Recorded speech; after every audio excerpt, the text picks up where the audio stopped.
ঈশ্বৰৰ প্ৰশংসা হওক। সৰ্বপ্ৰথমে সৃষ্টিকৰ্তা ঈশ্বৰক ধন্যবাদ দিছোঁ, লগতে পৰম শ্ৰদ্ধা গুৰু পিতালৈ সেৱা জনাইছোঁ আৰু গুৰুমালৈ সেৱা জনাইছোঁ। আৰু যিমান ইয়াত তাত দাবী গোট খাইছে সকলোকে প্ৰভু যীশু মধুৰ নামত নমস্কাৰ জনাইছোঁ। আজি আমাৰ জীৱন্ত সাক্ষ্য ক'ব লৈছোঁ আৰু ইমান দিনে সাহসো গোটাব নোৱাৰিছিলোঁ। আজি প্ৰভু হঠাতে সাহস দিলে আৰু এই বেদীত উঠিছোঁ। আমাৰ পৰিয়াল এয়া মোৰ পৰিয়াল ছোৱালী দুজনী, এই আমাৰ দিনত আজি সাক্ষ্য এটা দিব লৈছোঁ।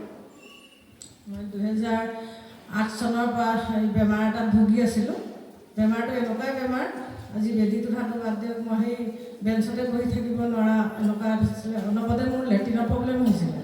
মই গাঁৱলীয়া ঔষধো কৰিলোঁ, মালিচো কৰালোঁ বা বহুত ডক্তৰক দেখালোঁ আৰু মই কিবা কিবি হেৰি কৰিলোঁ, বহুত নিচিনা কৰিলোঁ, কিন্তু বেমাৰটো ভাল নহ'ল। আৰু মই ইয়াত আহিবলৈও 2 বছৰ আগতে গম পাইছিলোঁ, কিন্তু খ্ৰীষ্টান ধৰ্ম ল'ব লাগিব নেকি বুলি শুনিও অহা নাছিলোঁ। তাৰপিছত পিতাই একেদিন হঠাতে লগ পালোঁ, আমাৰ দেউৰী ঘৰত গৈছিলে। তেওঁলোকৰ ঘৰত যাওঁতে মই পিতাইক তাত লগ কৰিলোঁ। পিতাই তেতিয়া প্ৰাৰ্থনা কৰি উঠিলে। তাৰপিছত মই ক'লোঁ, পিতাই হেৰি মই ইমান দিনত 2008 চনৰ পৰা মই বেমাৰ এটাত ভুগি আছোঁ, এনেকৈ ক'লোঁ। পিতাই ক'লে হ'ব, নামঘৰত যাবা, ভাল হৈ যাব এনেকৈ ক'লে। সেই পিতাই ইমান খাৰেই ক'লে, মানে ইমান খাৰ কোৱাৰ পিছৰ পৰা মোৰ সেই বেমাৰটো নাইকিয়া হৈ গ'ল। মই ইমান দিনে বেমাৰটো ভুগি আছিলোঁ আৰু সেইদিনাৰ পৰা সুস্থ হ'ল। তাৰপিছতে আৰু মোৰ এই মানুহজনৰ সাক্ষ্য এটা দিব লৈছোঁ।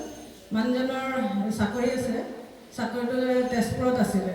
মানুহজনে চাকৰি এৰি এৰি পলাই পলাই গুচি আহে। কিয় পলাই, কি কথা তেওঁলোকৰ ডিপাৰ্টমেণ্টেও ক'ব নোৱাৰে, ময়ো ক'ব নোৱাৰোঁ। যেতিয়া তেওঁলোকৰ ডিপাৰ্টমেণ্টে ক'লে সেই মানুহজনীৰ কাৰণে পলাই পলাই ঘৰলৈ যায়, মানুহজনীৰ কাৰণে যায় এনেকৈ ক'লে। মানুহজনীক কৈ দে হেৰি মানুহজনী আহি ইয়াত থাকিব। মই ঘৰ বাৰী এৰি ছোৱালী দুজনীক স্কুল ইংলিছ মিডিয়ামত দিছিলোঁ, কিন্তু মই পঢ়া এৰাই মেলি চাকৰিটো বচাবলৈ কাৰণে মানুহজনৰ লগত মই সেয়ালৈ গুচি গ'লোঁ, তেজপুৰ হেডকোৱাৰ্টাৰ। তাত যেতিয়া মই থাকিলোঁ, ছোৱালী দুজনী লৈ থাকোঁতে মানুহজনক আমাৰ 3টাকে এৰি পলাই গুচি আহিলে। তেতিয়া মই অফিচত ক'বলৈ গ'লোঁ, ছাৰ আপোনালোকে তেনেকৈ ক'লে হেৰি মানুহজনীৰ কাৰণে পলাই যায়, এতিয়া আমি পৰিয়ালটো আহি দিলোঁ ছাৰ, তথাপি পলাই গ'ল। নহয় বোলে, ইয়াত বোলে মেণ্টেল ট্ৰিটমেণ্ট কৰিব লাগিব, এনেকৈ নহ'ব। তাৰপৰা ছোৱালীকেইজনী সৰু সৰু ইংলিছ মিডিয়ামত এৰুৱাই নি তাত মই আছামিছত দিছিলোঁ। তাৰপিছত মানুহজনে সেই তেনেকৈ পলাই যোৱাৰ পিছত তেওঁলোকে তেজপুৰ মেণ্টেলত নিলে। এবাৰ দুবাৰ কৰি 5 বছৰ ট্ৰিটমেণ্ট কৰিলোঁ তাত। 5 বছৰ কৰিলোঁ। তাৰপিছত এই দৰৱ খাই থাকিলে ভালে থাকে, আৰু দৰৱ এৰি দিলে আকৌ এনেকৈ হৈ যায়। তাৰপিছত তাৰ পৰা আমি ট্ৰেন্সফাৰলৈ আহিব লগা হৈ গ'ল। আমাৰ ইয়াত ঘৰ বাৰী তেনেকৈ কৰোঁতে কৰোঁতে 3 কঠা মাটি আছিলে, মাটি বাৰী চব বিক্ৰী হৈ গ'ল। খাবলৈ থাকিবলৈ ঠাই নাই, খাবলৈও নাই, চাকৰি এৰি দিলে আৰু তেনেকুৱা হ'ল। তাৰপিছত ক'ত যাওঁ, কি কৰোঁ, এনেকৈ পৰিয়ালৰ ঘৰত যাওঁ, এমাহে থয়, এমাহ পিছত অকণমান দেখিব নোৱাৰা নিচিনা হয়। ইঘৰৰ পৰা সিঘৰ যাওঁ, সেই তাৰ পৰা তাত যাওঁ, এনেকৈ কৰি কৰি পৰিয়ালৰ ঘৰত ঘূৰি ফুৰিলোঁ। লাষ্টত আমি উপায় নাপায় আকৌ ডিব্ৰুগড় হেৰি ছাৰ এজনক দেখালোঁ প্ৰাইভেটত, তাত হ'লে কিজানি ভাল হয় বা তাতো দেখালোঁ, তাতো ভাল নহ'ল।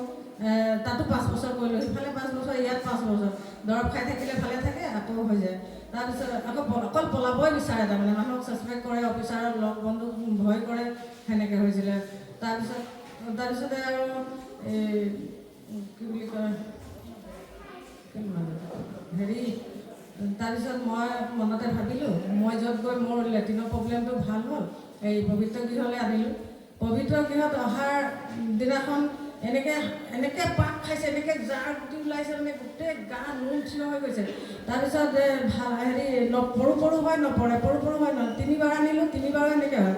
মই কাউণ্টাৰত গৈ সুধিলোঁ যে দাদা এনেকৈ তেনেকৈ মানুহজন এনেকৈ হয় আৰু পৰু হৈকে নপৰে, হেৰি এতিয়া সেই কেলৈ বাৰু এনেকৈ কওঁতে এই ডাঙৰ হেভি এটা লাগি আছে বুলি ক'লে।